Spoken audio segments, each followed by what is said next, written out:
So welcome again to my channel. आज हम 3.5 का second part and this is the most important part of third chapter. और इसका एक क्वेश्चन आई थिंक आता ही है, 1 मार्क में है, 2 मार्क में है, बट क्वेश्चन ज़रूर आएगा इसके बेसिस पे।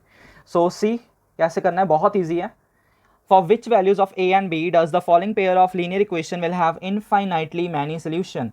इन्होंने ये दो इक्वेशंस दे दी और पहले ही बता दिया कि इसके इनफाइनाइटली मैनी सोल्यूशन होंगे।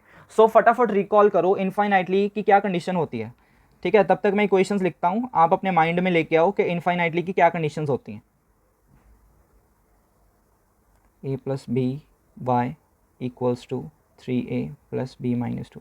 एंड एक और चीज़ यहाँ पे कंफ्यूज मत हो जाना कि वेरिएबल कौन से हैं। वेरिएबल हमारे एक्स वाई ही हैं और ए बी अनदर वेरिएबल्स हैं जिनकी वैल्यूज हमने फाइंड करनी है। सो इनफाइनाइटली की कंडीशन होती है, यहाँ पे लिखेंगे एज द गिवन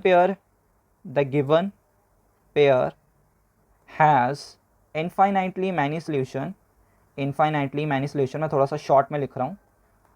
तो देयरफॉर इसका a1/a2 इक्वल होगा b1/b2 के and this will be equals to c1/c2। ठीक है, तीनों इक्वल होंगे।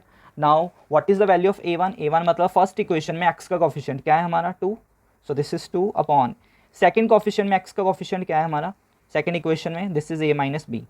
नाउ b1 ये y का कोफिशिएंट 3 और नीचे y का कोफिशिएंट क्या है हमारा a plus b equals to c1, this is 7 upon this is 3a plus b minus 2। Clear हो गया आई होप। नाउ क्या करेंगे, हम फर्स्ट 2 को लेके उनकी क्रॉस मल्टीप्लाई करेंगे, इन दोनों को। ठीक है, इनकी क्रॉस मल्टीप्लाई कर दो। सो 2 को मल्टीप्लाई कर दो a के साथ, दिस विल बी 2a। 2 को b के साथ भी करो आगे 2b। Similarly 3 into a 3a minus 3 into b 3b।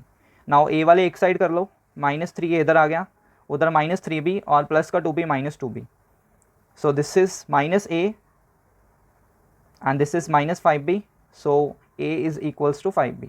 तो ये a की वैल्यू आ गई 5b। Now from the another pair इनकी क्रॉस करते हैं, चाहे तो लाइन लगा लो जैसे मर्जी कर लो, इसकी करो cross. 3 into 3a 9a, 3 into आगे b भी करो 3b, 3 इंटू 2 भी करो, जितनी टर्म्स है सबको थ्राइस कर दो उसका 6।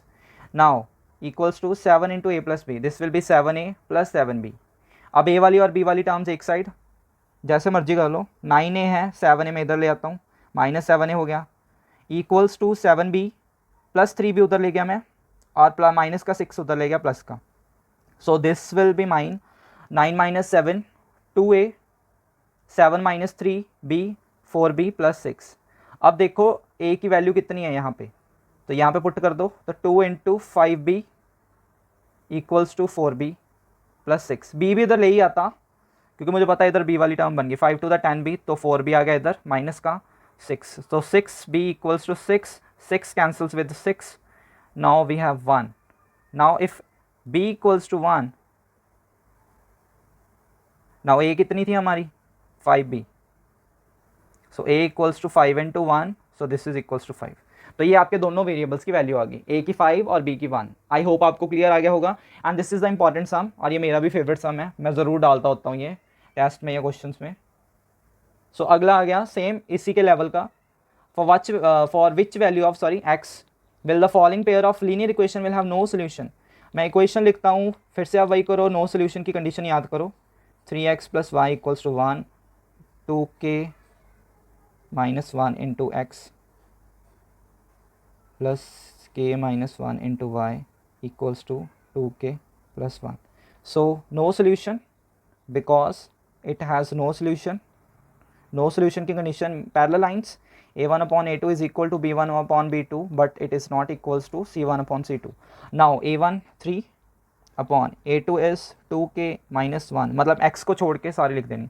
बाय द वे मान लो आपने x साथ लिख भी ली इसके, तो x कैंसिल हो जाएगा। ठीक है, सो कोई इतना फ़र्क वैसे पड़ेगा, मतलब आपने लिखना नहीं है। बाय द वे अगर लिखा गया तो मैं बोल रहा हूँ आपको कि वो भी कैंसिल ही कर देना आप लोग। ठीक है, वैसे लिखना नहीं है क्योंकि हमने कोफिशिएंट से लिखने हैं।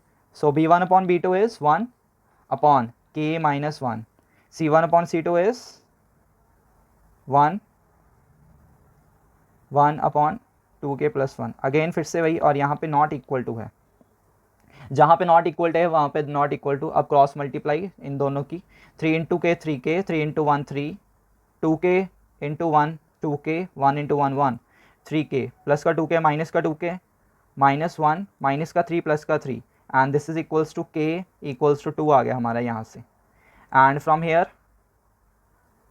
क्रॉस करो 2k plus 1 into 1 2k plus 1 is not equal to k minus 1 into 1, तो k माइनस 1 आ गया। नाउ 2k प्लस का k इधर आके माइनस का is not equal to -1 -1 k is not equal to -2, तो k की वैल्यू 2 होगी एंड -2 नहीं हो सकती। ठीक है, सो this is the answer. I hope ये भी आपको क्लियर आ गया होगा।